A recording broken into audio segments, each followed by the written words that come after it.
Hey YouTube, I just wanted to give you all a quick update of what's going on, because I know this week has been kind of a somber week, I guess I would call it, within the little Yu-Gi-Oh community, because we have the higher ups like Galactic Guy, and then we have our little ones with our little trading communities, where we all kind of really know each other. Um, but recently we had squad member rip us all off, and he really got everyone. And so I just wanted to do a little update of what's happening on my end. Um, Saturday. No, I'm gonna start that story later. But he really got us. I just don't. How do you walk away guilt free?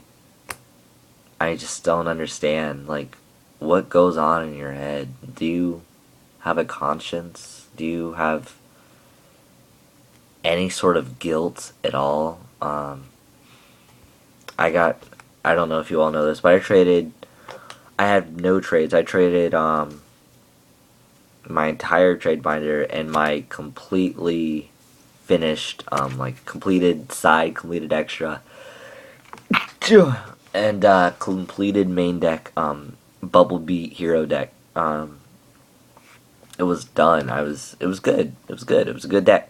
But traded all of that for my Mermail stuff, and it was the weekend of Cosmo Blazer sneak peek, and I really didn't get really anything good in the sneak peeks. I bought 4 sets of sneak peeks. The first 2 were absolute garbage, and that was before I made the trade. So I was like, man, I'm just gonna trade this binder for this Mermail stuff, build Mermails, take them to regionals.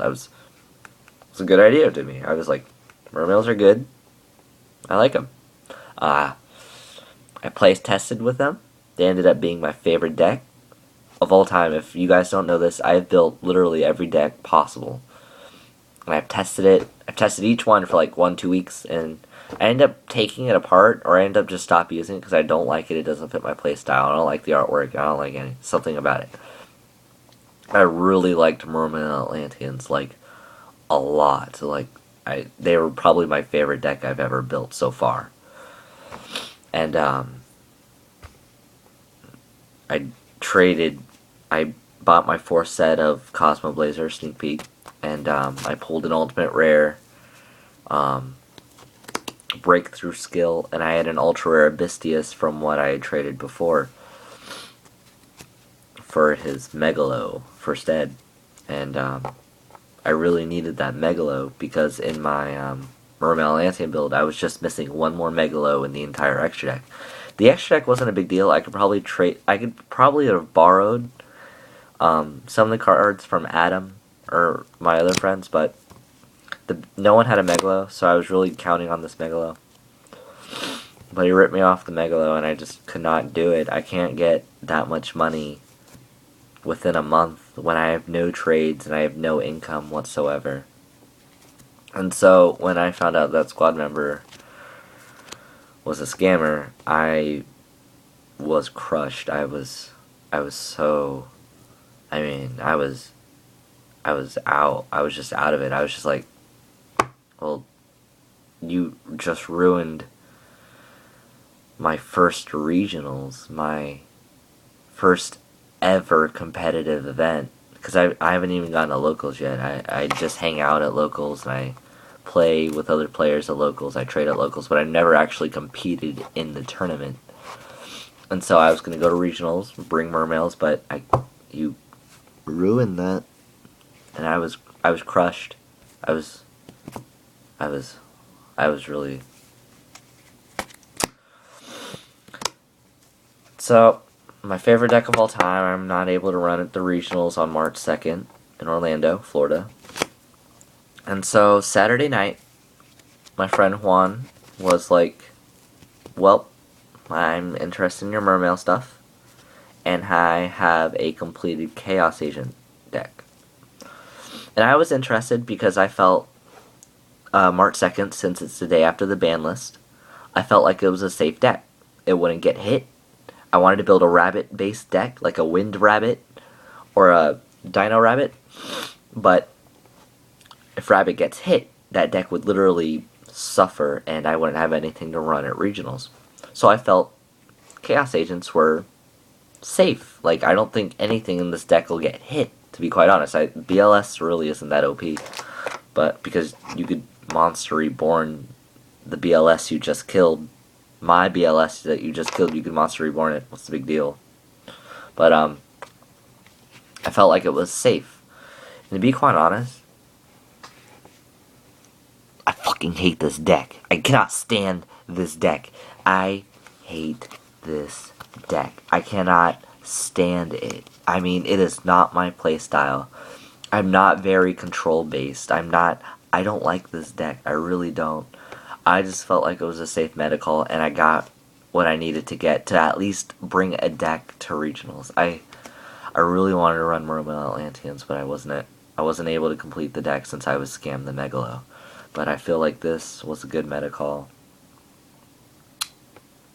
And I look at these comments on the video I posted, the squad member video, and I feel so bad for Mike Monarch, who lost $400.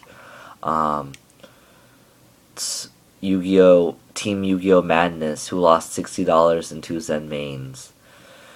Yusei Fudo, who lost $40 in 5 Veilers. Nick SCZ, who got scammed out of $100. I mean, and my teammate Adam, who was ecstatic about Cosmo Blazer. This was his set. He was so excited for this set. That's all he talked about was Cosmo Blazer, Cosmo Blazer, Cosmo Blazer. He was so excited. I mean, he was really excited, and he was supposed to buy a Cosmo Blazer box from Squad Member. He got scammed $60. And I know Adam works very hard to sell his cards, and his collection is very precious to him because he doesn't play competitively. I don't know if you guys noticed that, but he doesn't actually, like, play the game. He just trades. Like, he has a deck, right? He has a deck, but he doesn't, like, avidly play like I do. But he just mostly collects, and he trades with you all, and that's really awesome. He's a great trader. I hope you guys have traded with him. But, he was really excited, and I can only imagine how crushed he was when he got ripped off. And I was crushed as well, and I'm pretty sure all of you were crushed as well. It's just, how do people do what they do? I just don't. Why would you lie within the Yu-Gi-Oh! Community? We all know each other. We're all gonna trade with each other some other time. I don't know if you've noticed this, but if you look on your reference sheet and look on another person's reference sheet and then the other person's reference sheet, we're all there. There's like a tree. We all know each other. We all do. We've all traded with each other at some point, sometime. So why would you try to rip them off or give them a bad deal? I try to make my trades as fair as possible. I try to get it to as pinpoint as possible for price range. Like, I try to trade you as many amount of cards as equals value as possible. I try to be fair about it. I go to my locals and I trade with 6-year-olds and 7-year-olds, and I give them a really good deal. Like, people look at me and they're like, "Oh my god, he's gonna rip those children off," and I'm like, I'm really not. I try to give everyone a fantastic deal, or at least an equal deal, so I can get what I want, and you can get what you want, and we can be happy. But I just don't know how people lie within the Yu-Gi-Oh! Community. How do you scam people? How do you rip people off? How do you send damaged cards and not let them know? That's just messed up, but whatever. Wow, this video is 9 minutes long, and I originally recorded it before, and it was like 7 minutes. I actually intended it to be shorter. I guess I rambled on a bit, but I guess I got some more out than I was supposed to. I was crushed. I mean, I feel bad for you guys.